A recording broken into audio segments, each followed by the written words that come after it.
তখন পথ খুব কঠিন হয়ে যাবে। পথ কি আছে এখানে? কঠিন কিচ্ছু নেই।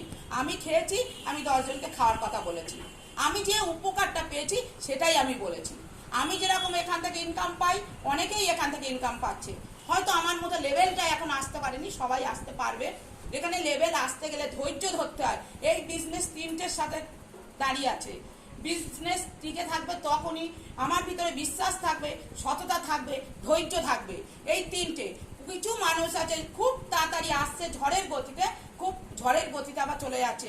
আচ্ছা, এখানে আমরা কি এটাকে আমরা লক্ষ্য করতে পারি যে কেউ কোনো ভালো পজিশন করেছে, সে কি 1 বছরের মধ্যে কেউ কোনো চাকরি বা কোনো একটা ধরো কারখানা, অফিস, কলকাচারি বা ছোট একটা বিজনেস শুরু করেছে? আচ্ছা, 1-2 বছরে কি খুব হাই র্যাঙ্ক করতে পেরেছে?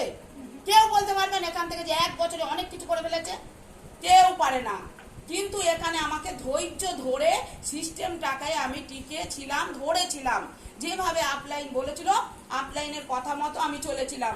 আমার আপলাইন যে আমার পথ প্রদর্শক, আমার গুরু, সে নাম কার্তিক ঘোষ। কার্তিক ঘোষের জন্য একটা বিজ্ঞান। আর সীতারাম হাসদা এখান থেকে রয়্যালটি আছে।